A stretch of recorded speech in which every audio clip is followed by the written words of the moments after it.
പ്രതിപക്ഷ നേതാവ് പിണറായി വിജയന്റെ വസതിക്ക് മുന്നിൽ എൻഫോഴ്സ്മെന്റ് ഡയറക്ടറേറ്റ് ഉദ്യോഗസ്ഥർക്ക് നേരെയുണ്ടായ ആക്രമണവുമായി ബന്ധപ്പെട്ട അന്വേഷണത്തിൽ പോലീസുമായി സഹകരിക്കാൻ സിപിഎം തീരുമാനം. ചോദ്യം ചെയ്യലിന് ഹാജരാകാൻ ആവശ്യപ്പെട്ട് അന്വേഷണ സംഘം നോട്ടീസ് നൽകിയ പശ്ചാത്തലത്തിൽ മുതിർന്ന അഭിഭാഷകരിൽ നിന്നും വിശദമായ നിയമോപദേശം തേടിയ ശേഷം പോലീസിന് മുന്നിലെത്താനാണ് മുതിർന്ന നേതാക്കളുടെ നീക്കം. അന്വേഷണം നിയമപരമായി നേരിടാനാണ് പാർട്ടി നേതൃത്വം തത്വത്തിൽ ധാരണയിലെത്തിയിരിക്കുന്നത്.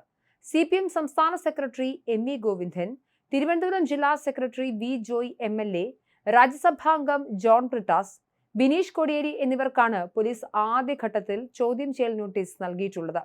അക്രമ സംഭവം നടന്ന ദിവസം ക്ലിഫ് ഹൗസ് പരിസരത്ത് ഇവരുടെ സാന്നിധ്യം ഉണ്ടായിരുന്നു എന്ന കണ്ടെത്തലിനെ തുടർന്നാണ് നടപടി. ഇതിന് പിന്നാലെ മുൻ മന്ത്രിമാരായ വി ശിവൻകുട്ടി, കടകംപള്ളി സുരേന്ദ്രൻ എന്നിവരിലേക്കും നോട്ടീസ് നടപടികൾ നീളുമെന്നാണ് വിവരം. അന്വേഷണ നടപടികളിൽ നിന്നും ഒളിച്ചോടില്ലെന്ന വ്യക്തമായ സന്ദേശമാണ് സിപിഎം മുന്നോട്ട് വയ്ക്കുന്നത്.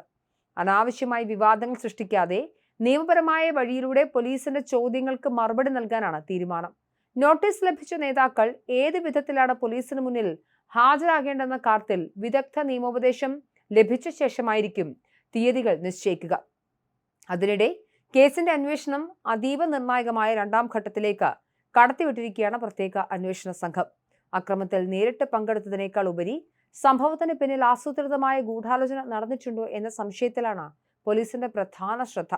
ഇതിന്റെ ഭാഗമായി ചോദ്യം ചെയ്യപ്പെടുന്ന നേതാക്കളുടെ സംഭവ ദിവസത്തെ ഫോൺ കോൾ വിവരങ്ങൾ പരിശോധിക്കാൻ പോലീസ് നീക്കം ആരംഭിച്ചിട്ടുണ്ട്. നിയമപരമായി ചോദ്യം ചെയ്യലിനായി വിളിച്ചു വരുത്തുന്ന വ്യക്തികളുടെ ഫോൺ രേഖകൾ നിരീക്ഷിക്കുന്നതിനും ശേഖരിക്കുന്നതിനും യാതൊരു തടസ്സവുമില്ലെന്നാണ് അന്വേഷണ സംഘത്തിന്റെ വിലയിരുത്തൽ.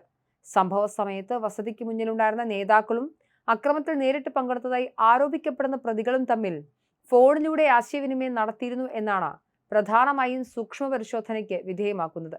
പ്രത്യേകിച്ച് അന്നേ ദിവസം സംഭവ സ്ഥലത്ത് സജീവമായി ഉണ്ടായിരുന്ന ബിനീഷ് കോടിയേരിയെ കേന്ദ്രീകരിച്ചാണ് പോലീസിന്റെ പരിശോധനകൾ വേഗത്തിലാകുന്നത്.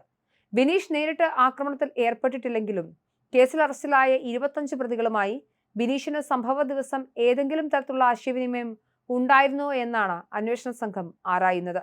പോലീസിന് ലഭിച്ച പ്രാഥമിക വിവരങ്ങളുടെ അടിസ്ഥാനത്തിലാണ് ഈ പരിശോധന. മെയ് 27-നാണ് കേസിനാസ്പദമായ സംഭവം ഉണ്ടാകുന്നത്. വീണ വിജയന്റെ എക്സാലോജി കമ്പനിയുമായി ബന്ധപ്പെട്ട മാസപ്പടി കേസിലെ കള്ളപ്പണം വെളുപ്പിക്കൽ അന്വേഷണത്തിന്റെ ഭാഗമായിട്ടായിരുന്നു ED സംഘം പിണറായി വിജയന്റെ വസതിയിലെത്തി 8 മണിക്കൂറോളം പരിശോധന നടത്തിയത്.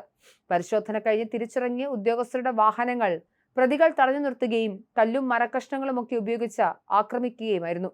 കേസിൽ പിടിയിലായ CPM, DYFI, SFI പ്രവർത്തകരായ 25 പ്രതികളിൽ IPവിന് ഉൾപ്പെടെയുള്ള 21 പേർക്കും അടുത്തിടെ കേരള ഹൈക്കോടതി ജാമ്യം അനുവദിച്ചിരുന്നു. 68 ദിവസത്തെ ജയിൽവാസത്തിന് ശേഷമാണ് കർശന ഉപാധികളോടെ ഇവർക്ക് ജാമ്യം ലഭിച്ചത്. പ്രാദേശിക നേതാക്കളും പ്രവർത്തകരും ജാമ്യത്തിൽ ഇറങ്ങിയതോടെയാണ് സംഭവത്തിന്റെ അണിയറ കഥകളിലേക്ക് പോലീസ് അന്വേഷണം ഊർജിതമാക്കിയത്.